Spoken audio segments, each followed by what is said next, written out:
Welcome to Conversations Live. For more than a decade, we've brought you the best in books, entertainment, celebrity interviews, and current events. When the movers and shakers of the world have something to say to you, they say it to us first. Here's your host, Cyrus Webb. Welcome back, everyone, to Conversations Live. I'm your host, Cyrus Webb. Glad you all could join us once again. But for a radio audience here in Mississippi at WYAD 94.1 FM and WYADonline.com, we're glad that you all could be with us. Also tuning in to our friends at iHeartRadio and Amazon Music Podcast, we're glad you all could be with us as well. When I say the name Tim Matheson, we all have our favorite roles that he's been able to bring to life over the years. Two of my favorites have been, of course, The West Wing and Martha, Inc.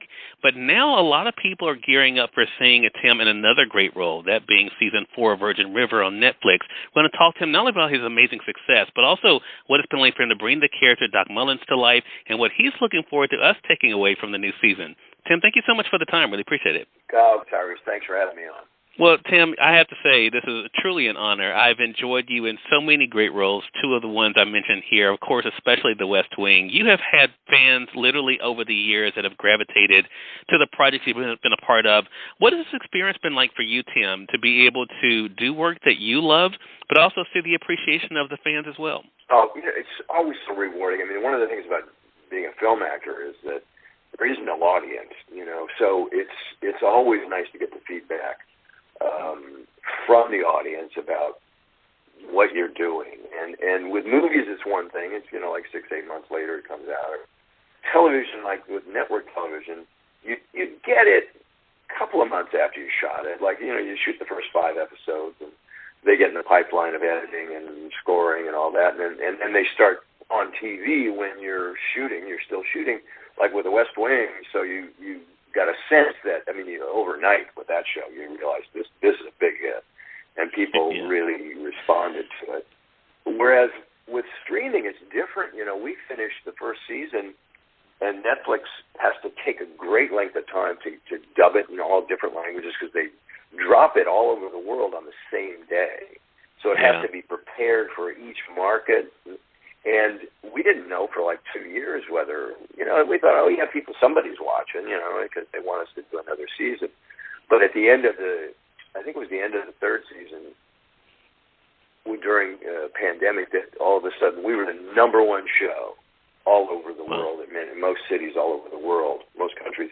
And we realized, wow, we were just wrapping up season 3, I think. And it was like, wow, they really like us, It's fantastic. Right. And it's such an interesting story to talk about Virgin River. It's so interesting. Tim, if people were to Google it right now, just type in Virgin River, the first searches that come up is when Season 4 is coming. And for our audience, it is July 20th on Netflix. I mean, you mentioned, and so this is interesting, you mentioned with the West Wing, you knew it was going to be a hit. Did it feel like it when you first started with Virgin River? Did it feel like something special for you? Yeah, first off, I got to do many of my scenes with my main scene partner was Annette O'Toole, who plays a former wife that Doc Mullins had betrayed years ago, and they both stayed on in this small town. And he's always been trying to redeem himself and get her forgiveness. And so that was a really, an old friend of mine. Annette and I got to do these scenes together. That was always great.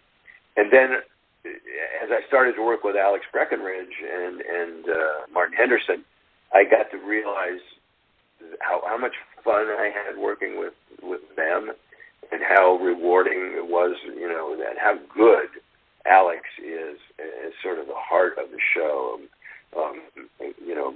Mel Monroe, who's my partner and nurse practititioner in the clinic.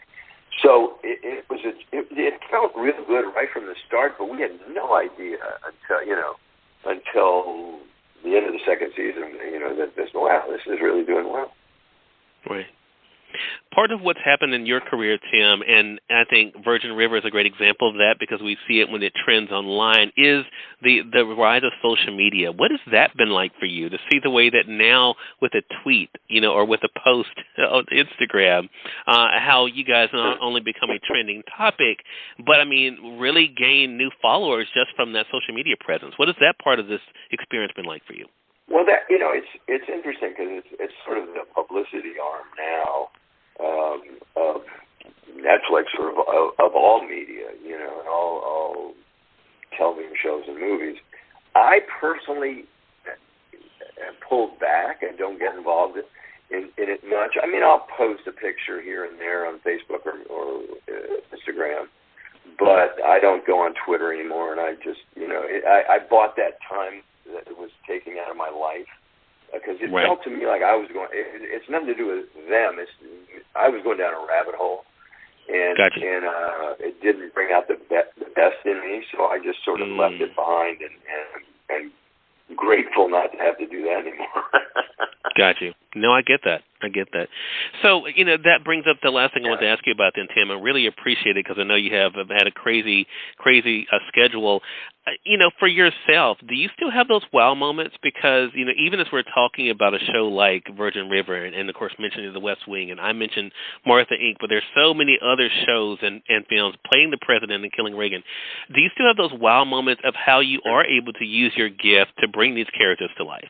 Well, I'm blessed in the sense that I always wanted to be an actor, and it's almost it acts as a kind of therapy for you, really, in many ways, because you get to do things on film that you wouldn't normally ever be allowed to do in real life, but it's also a place for my entire life I felt the most comfortable is on a set. I know all of it. It's like a big family, and when it's a good group of people and a good show, it's so rewarding and so supporting. And our show, Virgin River, is very much like the episodes on TV. We all like each other. We all enjoy working together, and we find this a happy place to be. And I think that comes across in the show because it's not acting. We do adore and care for each other, and and my character, the thing that I find about it is when you find the sort of the core of the character you're playing, it really helps.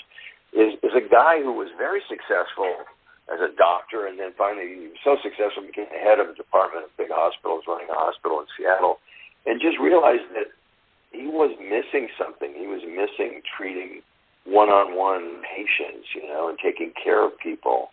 And so moved back to a small town and opened up a clinic and sought to take care of his neighbors, and all the people who live there. And I think it's about people. The story is about people who've chosen quality of life over career, I think. A great message, and there's so many great messages in Virgin River that I know that fans are definitely taking in. Again, everyone, Tim Matheson has been our guest. Virgin River, the new season, premieres on July 20th on Netflix, so make sure you guys are looking out for Season 4. Tim, really appreciate you stopping by the program. Appreciate the time, and looking forward to speaking with you again. Thank you, Cyrus. Great to talk to you and great to be on your show. Thank you. I appreciate that. And we thank your audience for tuning in to another great segment of Conversations Live. Until next time, I'm your host, Cyrus Webb, saying as always, enjoy your day, enjoy your life, enjoy your world. Thank you all for choosing Conversations Live. Let's go make today amazing. Take care.